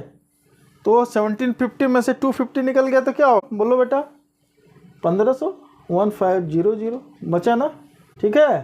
तो 3x इक्वल टू 1500, तो x equal to 1500 divided by 3 मतलब 500 रुपीज़, ठीक है। तो क्या हो गया आपका, cost of bat equal to 500 rupees, 500 लिखिए, and cost of ball is equal to ₹50, ठीक है बेटा। तो बैट का भी कास्ट निकल गया और बॉल का भी कास्ट निकल गया, तो यही आपका हो गया आंसर। कोई प्रॉब्लम, कोई समस्या अगर है तो आप ज़रूर बताएं, संकोच ना करें। क्वेश्चन नंबर 3 का फोर्थ पार्ट, इसमें देखो क्या है, देखने में बड़ा लंबा सा लग रहा है इसमें, लेकिन लंबा क्वेश्चन देख के कभी भी आपको घबराना नहीं है। बोला the taxi charges in a city consist of a fixed charge together with the charge for distance covered.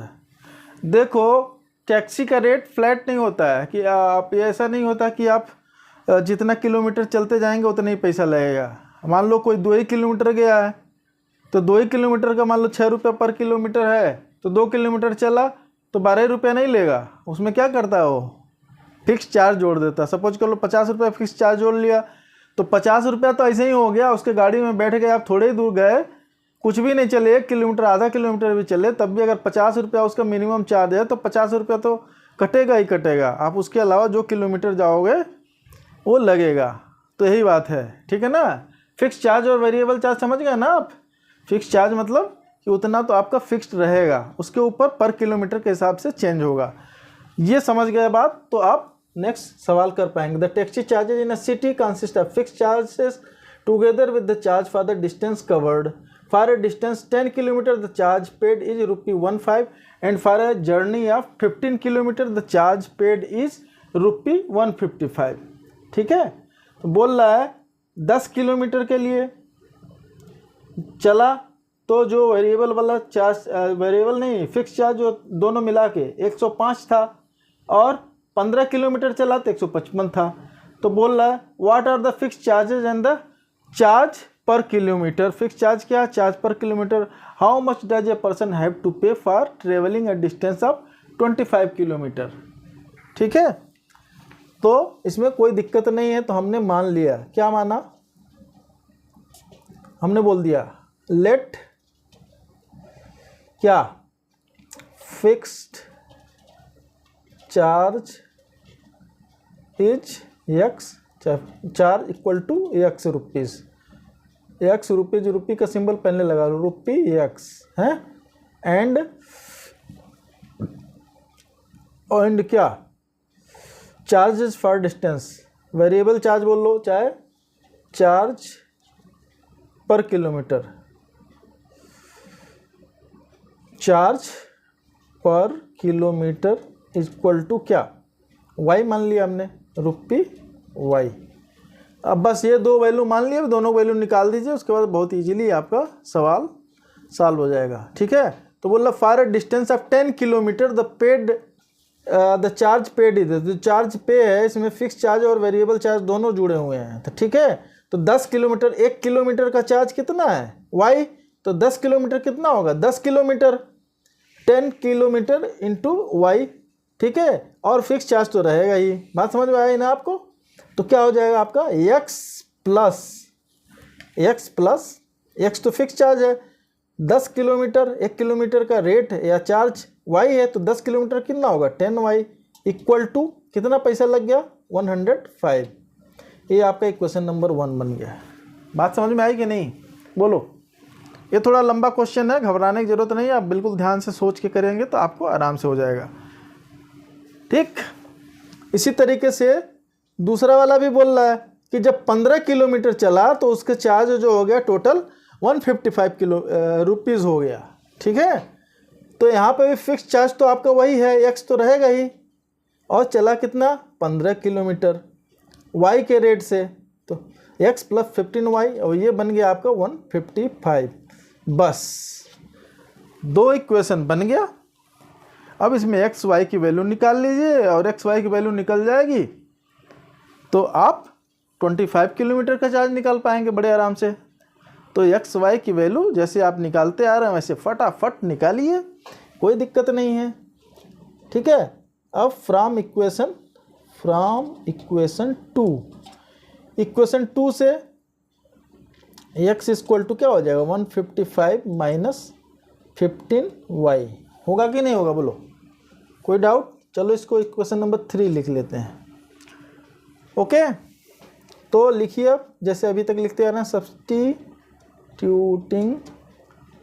Value of x from equation 3 to equation 1 में डाल दीजिए। तो x के जगह क्या लिख देंगे 155 minus 15y plus 10y equal to 105।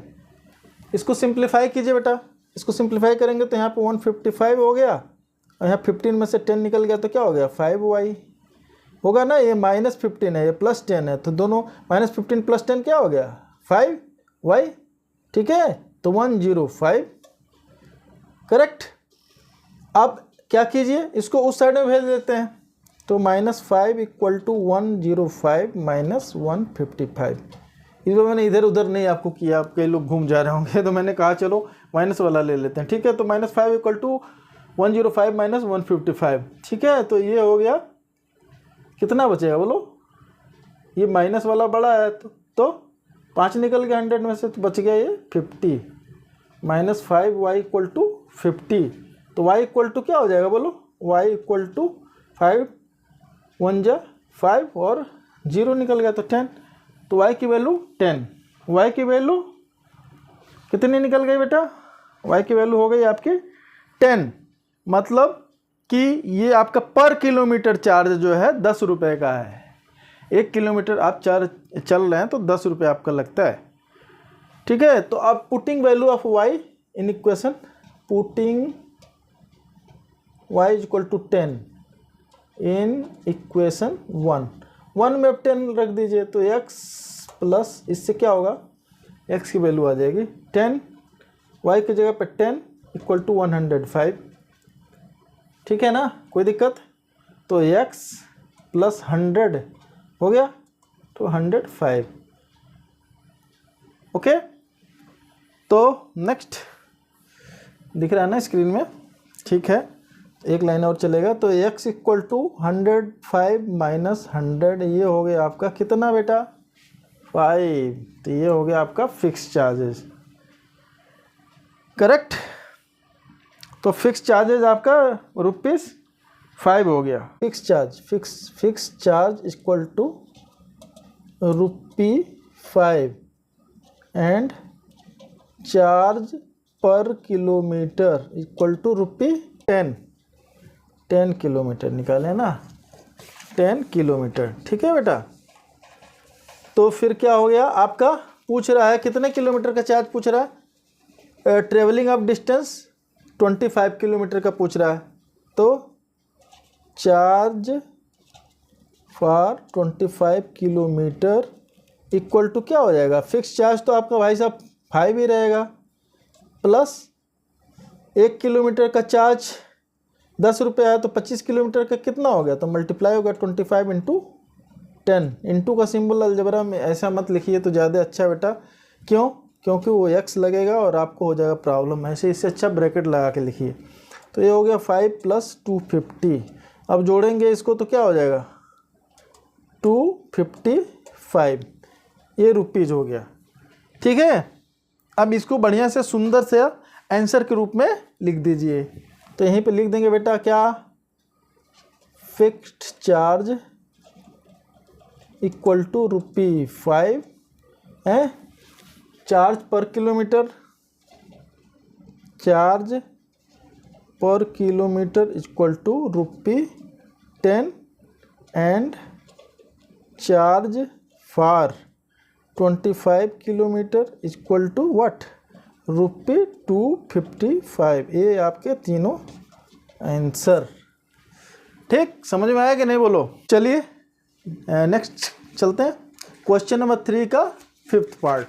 इसमें क्या बोल रहा है कि यह fraction becomes 9/11 if 2 is added to both the numerator and denominator। अगर न्यूमरेटर में भी 2 ऐड कर दिया जाए, डिनोमिनेटर में भी 2 ऐड किया जाए तो फ्रैक्शन क्या हो जाता है 9/11 हो जाता है। और बोलता है if 3 is added to both the numerator and denominator it becomes 5/6। Find the fraction. Fraction पता करना तो बहुत ही सिंपल क्वेश्चन है। मज़ा आ गया कुछ बच्चों को तो, है ना। मज़ा आ गया ना बेटा, सबको मज़ा आना चाहिए। चलो किसी को डाउट हो रहा है तो उसके लिए हम है ना बेटा, कोई चिंता की बात नहीं, मैं आपको बिल्कुल अच्छे से बताऊंगा, है ना, कोई चिंता की बात नहीं। लेकिन इतने देर से वीडियो देख रहे हो आप, लाइक भी नहीं कर रहे हो, ऐसे थोड़ी चलेगा। आपको वीडियो तो लाइक करना पड़ेगा बेटा, है ना। तो वीडियो को एक लाइक दे दो, है। आपके सर पढ़ा रहे हैं इतने बढ़िया से, आपके लिए एक लाइक दीजिए और चैनल पर नए सब्सक्राइब कर दीजिए और दोस्तों को शेयर भी कर दीजिए, ठीक है ना। चलिए कोई बात नहीं, हम इसको देखते हैं। Let the numerator equal to x and denominator equal to y है। एंड फ्रैक्शन भी चाहो तो लिख लो यार, ये तो अंडरस्टूड है। न्यूमरेटर डिनोमिनेटर हो गया तो फ्रैक्शन क्या हो गया x/y। ये बात समझ में आ गई आपको ना।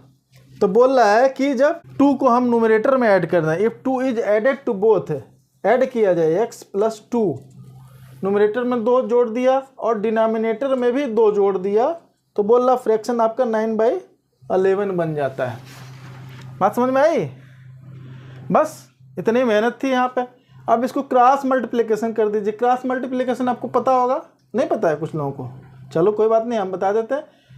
क्रॉस मल्टीप्लिकेशन का मतलब ये वाला है, इसका न्यूमरेटर इसके डिनोमिनेटर से मल्टीप्लाई होगा, इक्वल सिंबल लगेगा, इसका डिनोमिनेटर इसके न्यूमरेटर से मल्टीप्लाई हो जाएगा। ठीक है, चलिए करते हैं, आप देखेंगे समझ में आ जाएगा। आप देखिए x + 2 को 11 से मल्टीप्लाई करेंगे तो 11 into x + 2 equal to 9, 9 into y + 2। ठीक है, इसको सिंप्लीफाई कर दीजिए। 11x + 11 2 जा 22 इक्वल टू 9y + 9 2 जा 18। ठीक है, आप साइड चेंज कर लीजिए यहाँ से। 11x - 9y equal to 18 - 22, 18 - 22। ठीक है, तो क्या हो गया आपका, फिर इसको और अच्छे से छोटा करिए। 11x - 9y इक्वल टू, अभी देखो 22 बड़ा है, 18 छोटा है, तो क्या हो जाएगा, क्या हो जाएगा -4। चलो इसको मान लेते हैं इक्वेशन नंबर 1। एक इक्वेशन हो गया। अब इसी तरीके से दूसरा कंडीशन बता रहा है, if 3 is added to both the numerator and denominator it becomes 5/6।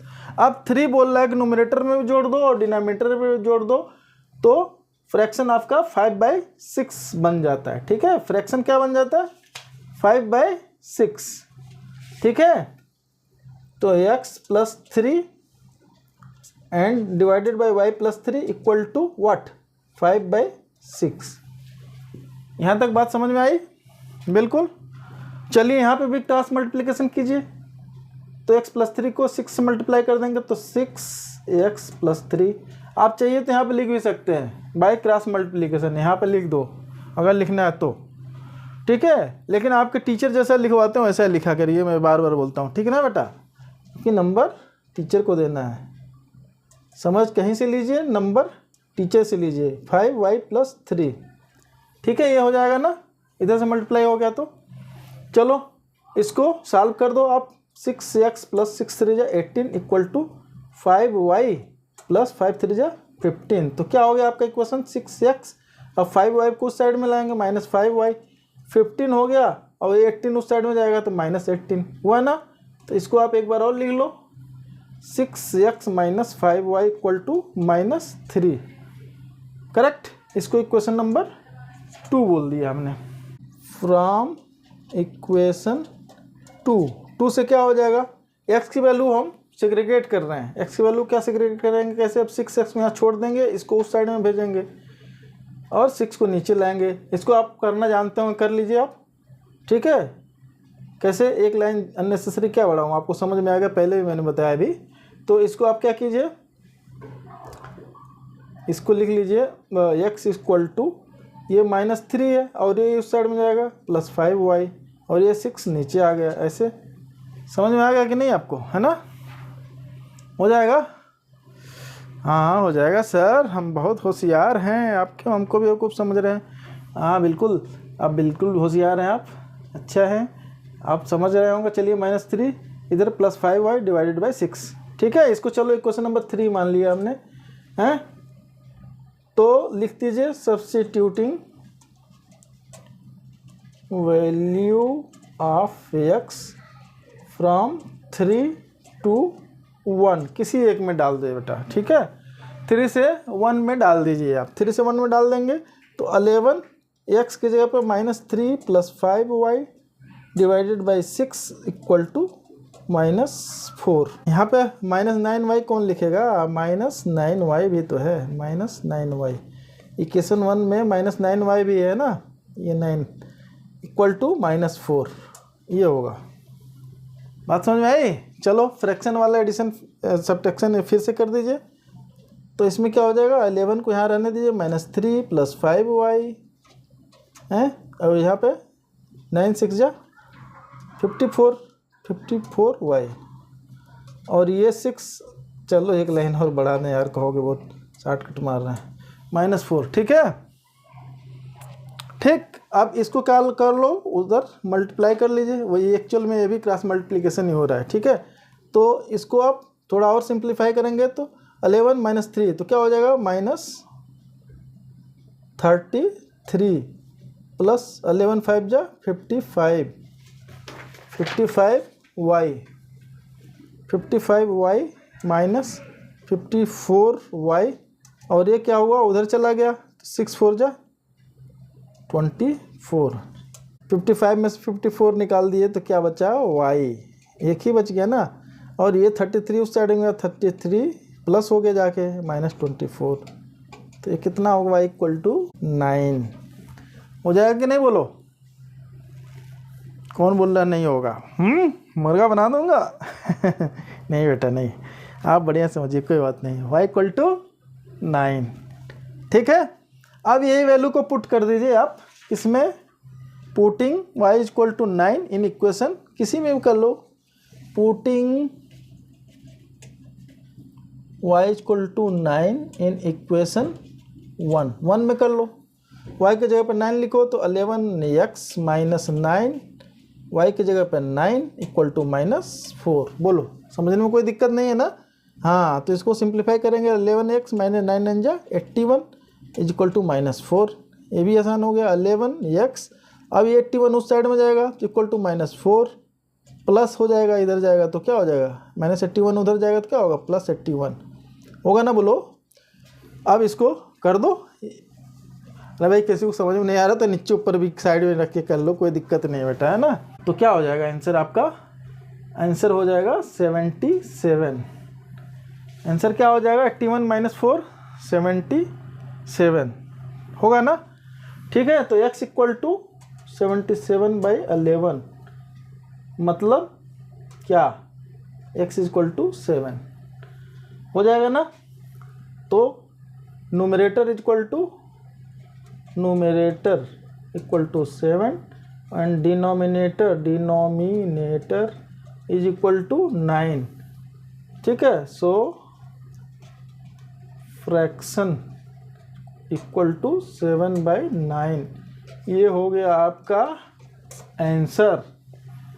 तो नेक्स्ट क्वेश्चन क्या है, ये इस एक्सरसाइज का लास्ट क्वेश्चन हम लोग करने जा रहे हैं। एक क्वेश्चन नंबर 3 का 6th पार्ट, क्वेश्चन नंबर 3 का 6th पार्ट, इसको कर लो। ये बहुत ही मज़ेदार सवाल है, बहुत ही मज़ेदार, अब तक का मज़ेदार सवाल। इसको आप ज़रूर मन लगा के समझ लीजिए। ये एज वेज वाले बड़े सारे पूछे जाते हैं, बड़ा इंटरेस्टिंग बच्चों को लगता है करने में, है ना। चलिए, तो इसमें क्या बोल रहा है बेटा कि 5 years hence, हेंस मतलब आज के बाद से। 5 years hence का मतलब क्या होता है, 5 years hence मतलब आज के बाद से। The age of Jacob will be 3 times that of his son. Jacob की एज उसके बेटे से 3 गुना होगी। जैकब की एज उसके बेटे से 3 गुना होगी। फिर बोला 5 years ago Jacob's age was 7 times that of his son. और 5 साल पहले जैकब की एज उसके बेटे से क्या थी, 7 times ज़्यादा थी। ठीक है, तो बोल रहा है what are their present ages, इस समय कितनी एजेज हैं। तो जैसे अभी तक करते आ रहे हैं, इसको भी लेट कर लेते हैं बेटा। क्या करेंगे, पहले तो सॉल्यूशन लिख लो सर। ठीक है, तो लिख दिए let present age of Jacob, present age of Jacob x हमने मान लिया। ठीक है, और present age of his son, इसकी एज, उसके बेटे की एज वाई। ठीक है, ये बड़े सिंपल क्वेश्चन होता है बेटा इस टाइप का, अक्सर कंपटीशन में भी पूछते हैं, बहुत आसान है। जिसको आता है वो तुरंत 1 मिनट के अंदर भी कर लेता है खटाक से, है ना। तो इस तरह क्वेश्चन जरूर सीख लीजिएगा आप।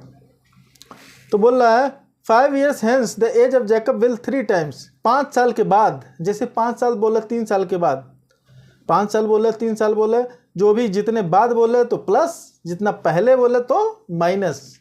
जो आज की एज है बोलेगा 5 साल के बाद की क्या एज होगी, तो पहला काम तो हो गया कि आप x + 5 कर दो 5 साल के बाद की, और 5 साल पहले की एज तो x - 5। ठीक है, उसके बाद जो कंडीशन बोल रहा है 3 times 2 times वो कर लो, है ना। तो बहुत सिंपल हो जाता है सवाल। तो इसमें देखिए बोल रहा है कि बेटा कि 5 साल के बाद की एज उसके पापा की उसके बच्चे से 3 टाइम होगी। तो 5 साल के बाद पहले तो लिख दो 5 साल, तो x + 5 हो गया, और इधर भी हो गया मान लो y + 5। तो 5 साल के बाद हो गया। और फिर बोल रहा है कि जो बापू हैं उसके जैकब, उनकी एज जो है 3 times दैट ऑफ हिज सन, 3 गुना है। तो मैंने बोला जो छोटा होता है उसी में मल्टीप्लाई करेंगे बेटा, या ऐड जब करना होता है तो ऐड करेंगे, नहीं तो बड़े वाले में आप करोगे तो और बड़ा हो जाएगा। तो इक्वल कैसे बनेगा, तो इक्वल आपको बनाना है यहाँ पे।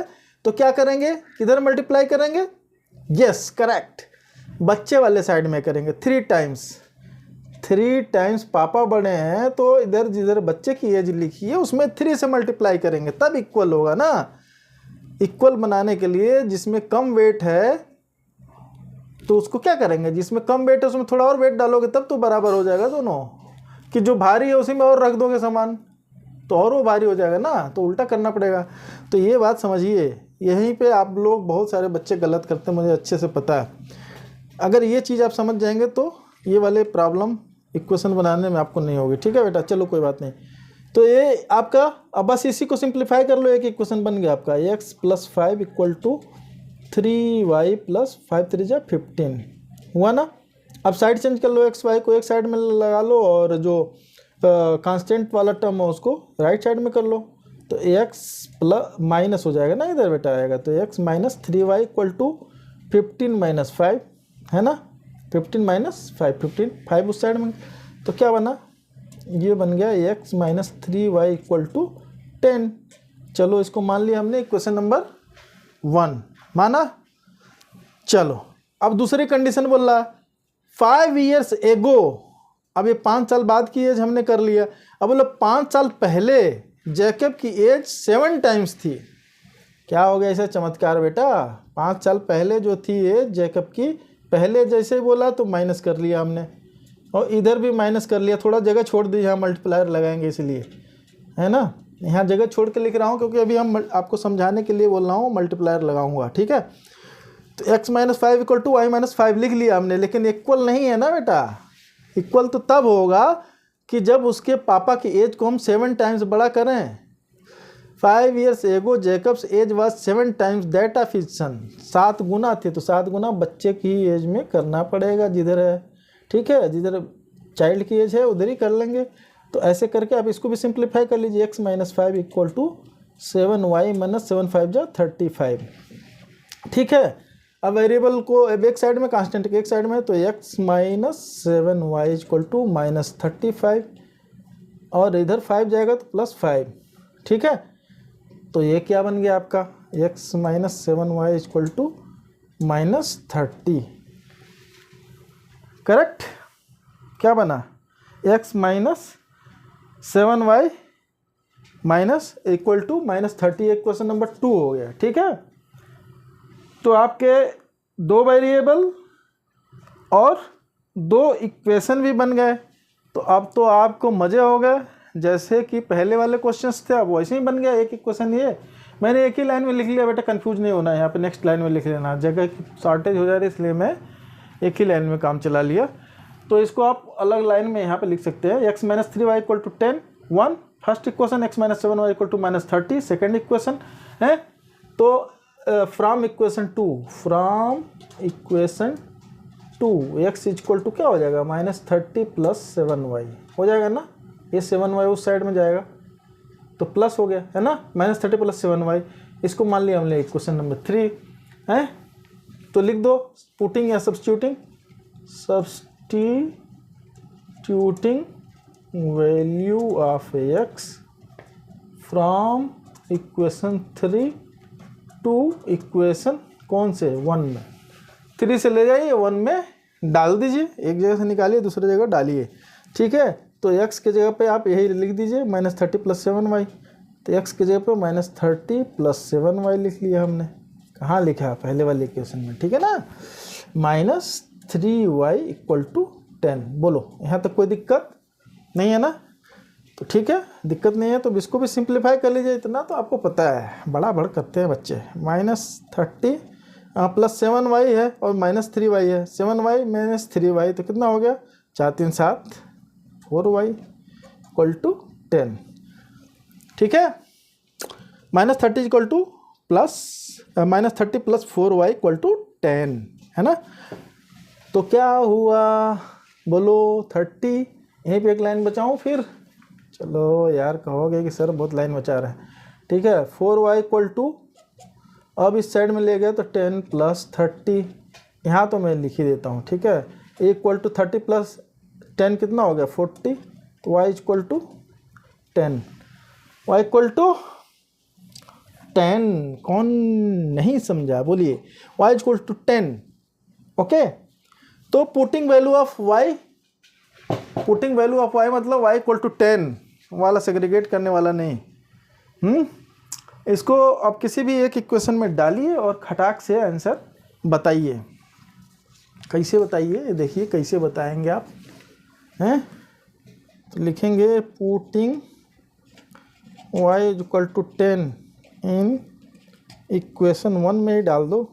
इन इक्वेशन 1 में ही डाल दीजिए बेटा, ठीक है। 1 में डालेंगे आप तो क्या हो जाएगा, 1 में डाल दीजिए y की वैल्यू, तो x माइनस 3, ठीक है। y की जगह पे हो गया 10 इक्वल टू 10। बात समझ में आई ना। अब ये क्या हो जाएगा, x माइनस 10 3 जा 30 इक्वल टू 10, ठीक है ना। तो x इक्वल टू क्या हो जाएगा, x इक्वल टू, अब 10 प्लस 30 ये भी लिखूँ मैं, इतना ज़्यादा आप लोग लिखवाएंगे उसे। 10 प्लस 30 40, ठीक है। तो आंसर क्या आ गया, तो Jacob's age equal to 40 years लिखा ना। x की वैल्यू है वो जैकब की एज है, और जैकब्स सन्स नहीं, तो एज ऑफ जैकबसन ऐसे लिखो, दो बार एपस्ट्रॉफी नहीं लगाओ। Age of Jacob's son, age of Jacob's son is equal to what, 10 years. ठीक है बेटा ना, समझ में आया? तो अभी तक वीडियो लाइक नहीं किए हैं तो लाइक ज़रूर कर दीजिए, वीडियो को लाइक कर दीजिए और चैनल को सब्सक्राइब कर दीजिए। ठीक है, तो इस प्रकार से हमने आज एक्सरसाइज 3.2 के सारे क्वेश्चन कंप्लीट कर लिए हैं। तालियां। ठीक है, तो बच्चों आप लोगों ने आज एक्सरसाइज 3.2 के क्वेश्चंस को देखा। उम्मीद है आपको बहुत अच्छे से समझ में आ गया होगा। समझ में आ गया तो अच्छी बात है, लेकिन मैथ्स में खाली समझ में आने से काम चलता नहीं है। मैथ्स में आपको न्यूमेरिकल क्वेश्चंस लगा के प्रैक्टिस भी करना होता है। आप जब प्रैक्टिस करेंगे तभी आपका बिल्कुल परफेक्ट आंसर आएगा और फुल मार्क्स मिलेगा। ठीक है बेटा, तो खूब प्रैक्टिस कीजिए, मैथ्स खूब लगाइए हैं, और ज़्यादा से ज़्यादा पढ़िए, कम टाइम वेस्ट कीजिए, टीवी कम देखिए, मोबाइल कम चलाइए, लेकिन स्ट्रेस मत लीजिए, खूब बढ़िया से पढ़ते रहिए। ठीक है, मिलते हैं अगले वीडियो में, तब तक के लिए बाय।